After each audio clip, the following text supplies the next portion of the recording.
আচলতে এই যোৱা 29 ছেপ্টেম্বৰ তাৰিখে যিটো ঘটনা হৈ গ'ল, সেই ঘটনা হোৱাৰ পাছত তেখেতৰ যিটো ছুইচাইড নোট উদ্ধাৰ হ'ল, সেই ছুইচাইড নোটত মানে আচলতে 4জন ব্যক্তিৰ নাম স্পষ্ট লিপিবদ্ধ আছিলে। তাৰ ভিতৰত ৰঞ্জিত বুঢ়াগোহাঁই, তেখেত খণ্ড উন্নয়ন বিষয়া প্ৰাক্তন, আৰু পৰিস্মিতা ফুকন এনি ভাৰতৰ যি সাংবাদিক সোণাই, সেই দুজনক ইতিমধ্যে গ্ৰেপ্তাৰ কৰিছে আমাৰ পুলিচ প্ৰশাসনে। বাকী দুলাল বৰা আৰু ৰফিক আহমেদ। দুলাল বৰা RTI কৰ্মী হিচাপে সকলোৱে পৰিচিত, তেখেত এজন RTI কৰ্মী আছিলে আৰু তেখেত RTI কৰ্মী, RTI যিখন ৰাইট টু ইনফৰমেশ্যন এক্ট, এইখন দুৰ্ব্যৱহাৰ কৰি তেখেতে আচলতে অসমত বিভিন্ন প্ৰকাৰ এটা ত্ৰাসৰ সৃষ্টি কৰিছিলে। সেইজন দুলাল বৰা পিছত তেখেতে সাংবাদিকৰ লগত পৰ্টেল খুলি জড়িত হ'ল। আৰু ৰঞ্জিত আমাৰ ৰফিক আহমেদ সোণাৰী সাংবাদিক, আচলতে সেইকেইজনক এতিয়ালৈকে চৰকাৰে যেনেধৰণে গ্ৰেপ্তাৰ কৰিব লাগে গ্ৰেপ্তাৰ কৰা নাই। গতিকে আমি দল সংগঠন সকলোৱে ক্ষোভ প্ৰকাশ কৰিছোঁ যে বিয়াগুম এটা প্ৰশাসন থকাৰ পাছতো, এটা বিয়াগুম আমাৰ পুলিচ প্ৰশাসন যন্ত্ৰ থকাৰ পাছতো তেখেতসকলে এই দুজন ব্যক্তিক কিন্তু কৰায়ত্ব কৰিবৰ কাৰণে আজি তাৰিখলৈকে প্ৰচেষ্টা হাতত লোৱা নাই। আমি একো গম পোৱা নাই, অকল লোকেশ্যন ট্ৰেক কৰিছে, ক'ৰবাত পাইছোঁ বুলি লোকেশ্যন পাইছোঁ বুলি তেখেতে কৈছে। কিন্তু এই দুজন ব্যক্তি আচলতে গ্ৰেপ্তাৰ কৰিব লাগে, গ্ৰেপ্তাৰ কৰি অনতিপলমে তেখেতসকলক যিটো দৃষ্টান্তমূলক শাস্তি প্ৰদান কৰিব লাগে।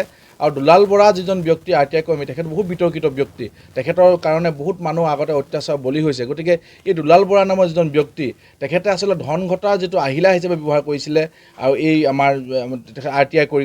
গতিকে এইজন ব্যক্তিক আচলতে আমি গ্ৰেপ্তাৰ কৰিবলৈ দাবী জনাইছোঁ। মই হত্যাকাৰী বুলিয়েই কৈছোঁ। ৰফিক আহমেদ এজন হত্যাকাৰী আৰু এজন হ'লগৈ দুলাল বৰা এজন হত্যাকাৰী।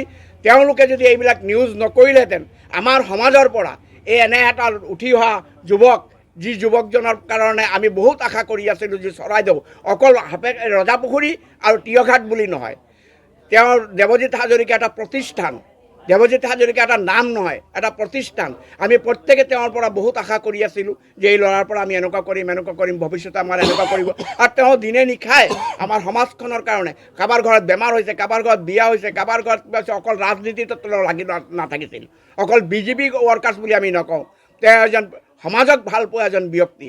গতিকে তেনেকুৱা এজন ব্যক্তিক আজিৰ ভিতৰত যদি তেওঁলোকে এৰেষ্ট কৰিব নোৱাৰে, তেতিয়াহ'লে আমি পৰৱৰ্তী সময়ত আমি বেলেগ ধৰণৰ আমি ব্যৱস্থা ল'ম।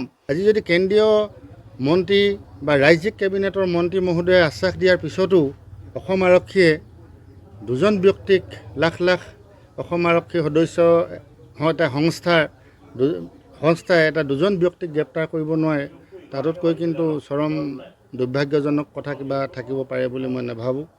হ'লেও আজিৰ দিনটো আমি আশা কৰিছোঁ যে তেওঁলোকক কৰায়ত্ব কৰিব।